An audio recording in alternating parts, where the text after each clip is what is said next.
Good evening, and welcome to another action packed episode of In the Moment. This is Escaping the Flames, number 4.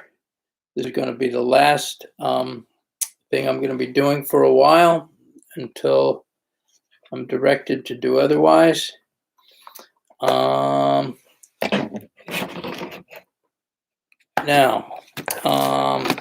there is a couple of things I did want to share. Okay, let me start off with this. Escaping the Flames, episode 4, is the continuation of a series where I escaped the house fire. And the remaining 2 diagrams I'm going to share with you tonight are the final 2 that escaped the flames along with myself as I walked out of the house, and everything else was left in the house except for the computer in my hand. My laptop. Yeah. I'm just reminiscing about that hard day and how the Lord protected me in so many ways. Well, he also protected these diagrams that I'm sharing with you tonight, because everything in the area was completely destroyed, and these diagrams made it through the fire miraculously, I believe, because everything around them was burnt, but not these. And I was very taken aback that they were not destroyed. Okay, I'm going to be continuing on 2 things. Tonight we're going to be sharing what a healthy, last week I was sharing about healthy patterns and what normal looks like and what abnormal patterns look like. Tonight I'm going to be sharing about boundaries and what healthy boundary looks like in terms of how we relate to other people. And let me stay focused on that. Okay, going straight to my next to last diagram.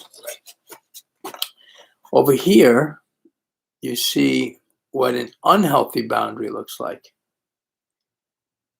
This is when somebody has a center, they have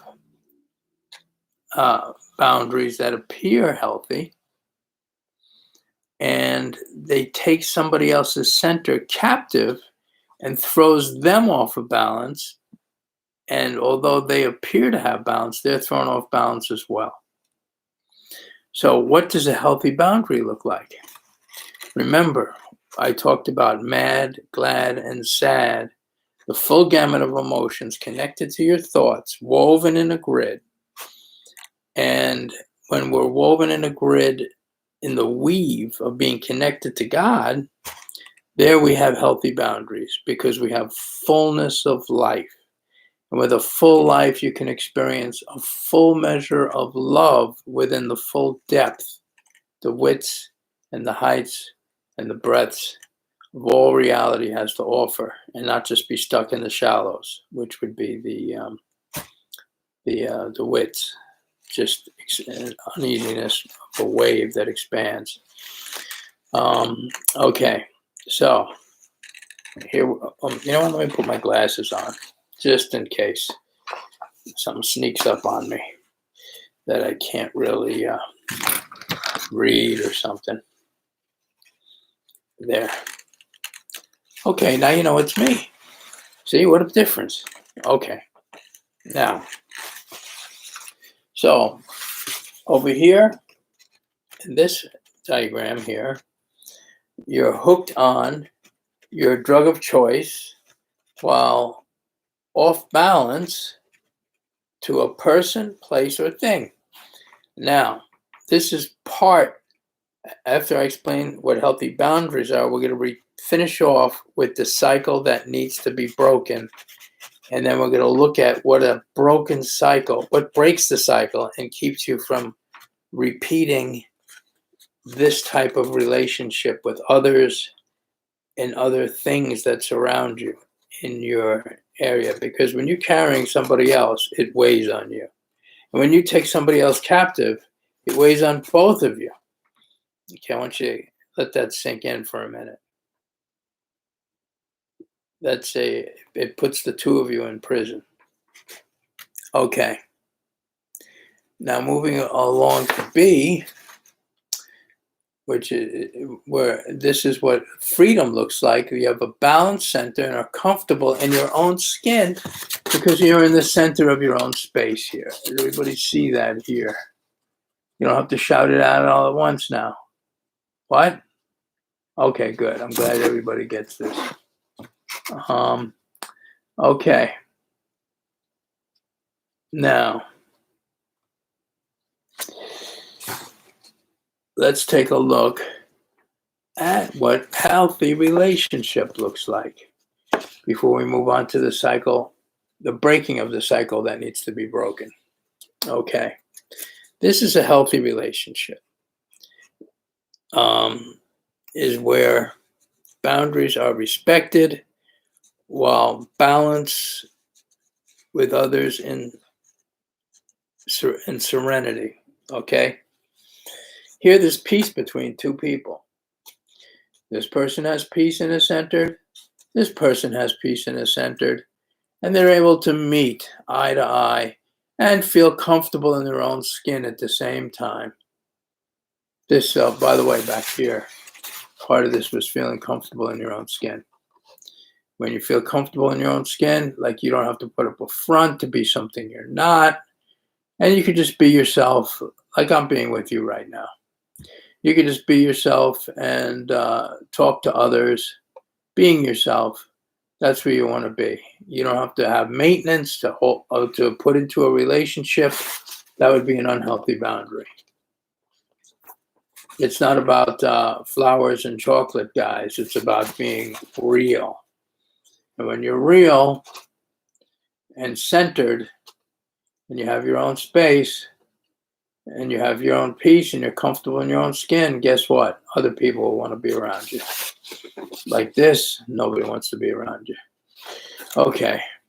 They can see your uneasiness coming, and they say, no, thank you. I'll go another way. Okay. Because when somebody has balance, they recognize what's off balance. Okay, so here two people are meeting and greeting, and they're building relationship until they feel safe with one another. And once they feel safe with one another, what happens? These dividing walls open up. They're not dividing walls. These boundaries open up and you move into a deeper relationship. Over here, you are taking somebody else captive. Over here, you're sharing the enjoyment of each other's company. And you can see the difference between here and here, I hope. Okay. You got that. Now, when it's safe and the boundaries open up, while moving towards intimacy, into me you see, you're gone beyond this. You opened your spaces so you can look into each other. And a healthy relationship consists of three main things. The first one is respect. If somebody disrespects you, you're not going to want to be around them.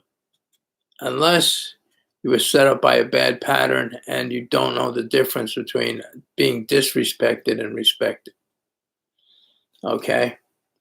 And then besides respect, there's trust.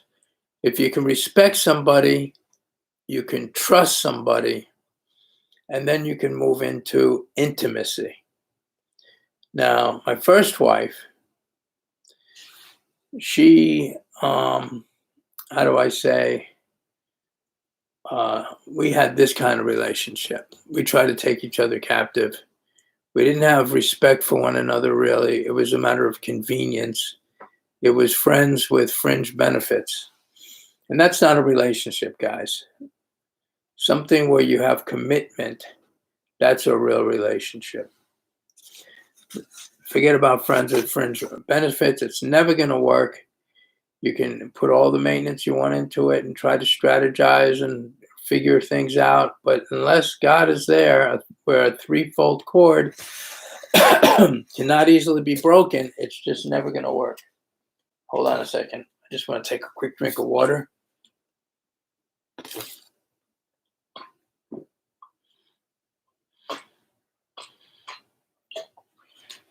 Okay, maybe it was a long drink of water. Excuse me. Okay. Now, after here, you enter into what is called marriage, intimacy, commitment.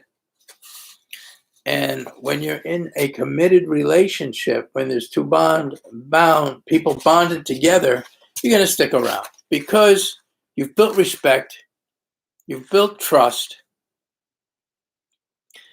and if it's just infatuation, there's nothing there. There's no commitment. You get into a fight, I'm leaving, see you later. No. Beyond skin deep relationships, there's respect and, gee, my mind's really going out to lunch today, guys. Okay. There's respect, there's trust, and then there's intimacy and commitment. And that's what this heart looks like. These two centers become one in marriage. That's why a husband and, a daughter and a son is to leave the parents and join together in holy matrimony. Now, notice I said holy matrimony because there are unholy matrimonies that are not in covenant with God. When a matrimony is in covenant with God, guess what? It's going to be blessed. If a matrimony is not in covenant with God, I hate to tell you guys, but now this isn't me saying it. This is according to God's word, so it's him saying it. You're cursed. Plain, flat out. Don't argue with me. Argue with God's word. Take it up in the Bible. Search out the scriptures. You can read Romans chapter 1 and chapter 2 about having a seared conscience and having a reprobate mind and doing what's good for you and not the community. Because when you live a life that's a lie, you hurt the truth.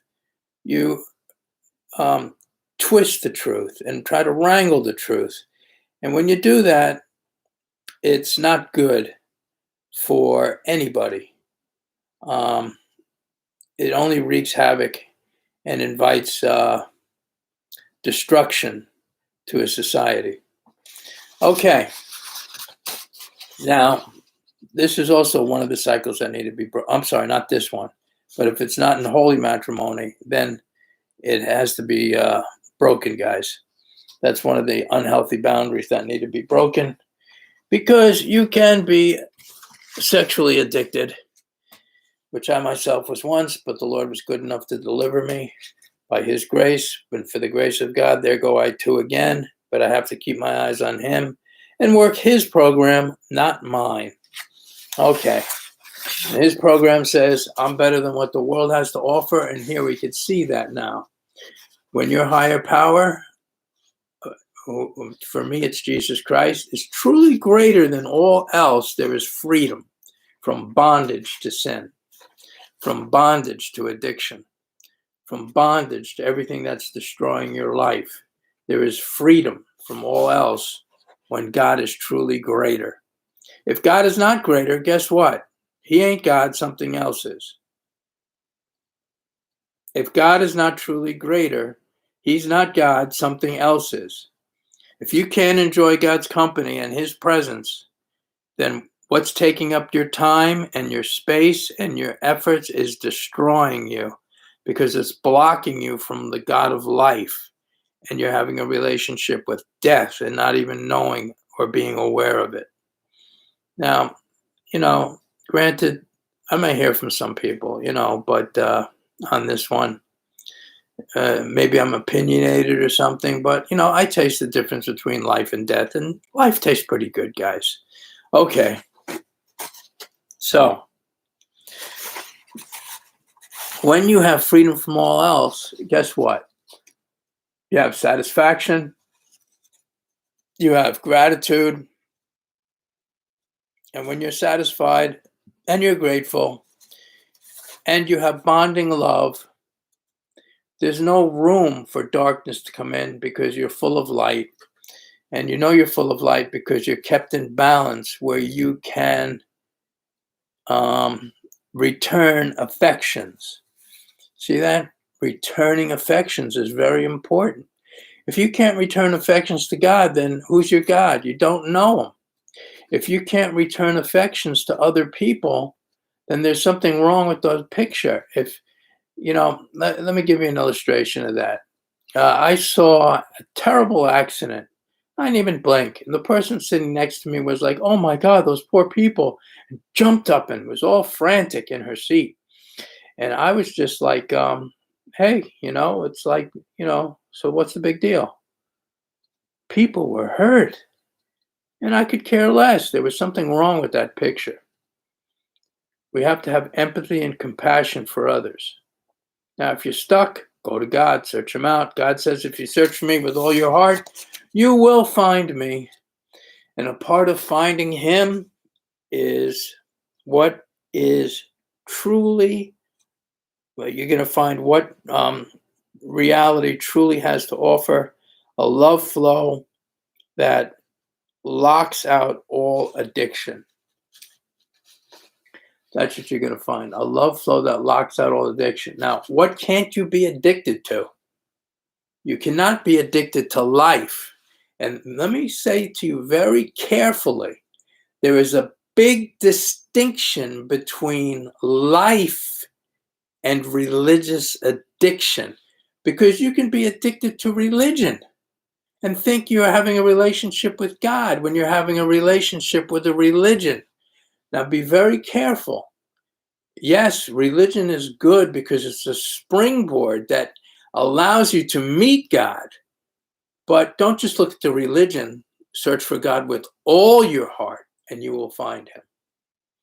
Well, this has been Richard Feller, and if you want to find out more of what I'm about, and you want to take a look, you can find all my information at CallingtonCastle.com. It's a book that I wrote. It took me 15 years to write this book, and it's becoming a series. I'm working on book 2 and 3 right now, and 4 and 5. They're being worked on in editing and revision, and they're going to be quite spectacular when the other books are released. But right now, you can enjoy book 1. Go to CallingtonCastle.com, take a look, and enjoy yourself. Have a great read. I've been hearing really good things about it. It's rated by the publishers who are shopping for books. It has a very high rating. It's in the top 2 percentile. And out of the top 2 percentile, it's in the top 5% of books that are marketable. The grammar is excellent, and the story is excellent as well. And I hope you have a good read. This has been Richard Feller. Thank you for joining me throughout the series that I've been presenting to you. And I've been giving it to you straight. I'm not pulling any punches. And I'm doing it in a loving way. Because if somebody doesn't tell you the truth, guess what? They don't love you. If somebody lords over you and says, hey, do it this way, it's my way or the highway, that's not love. Truth and love has to be in balance. If it's all truth, it's like this. If everything is true, if it's all love, everything is gooey and just kind of oozes and drips to the floor. You can't embrace it. If it's all truth, it's riveting and you back away. But when love and truth are in balance, you have light to embrace God in a balanced way. And when that happens, you're going to have a full life, as you're going to enter into full reality and have a full relationship with God in a full way and really experience him and the beauty of his relationship and the full essence of what he has to offer. Again, this has been Richard Feller. Thank you for letting me share, and I look forward to seeing you in the future. Blessings to you.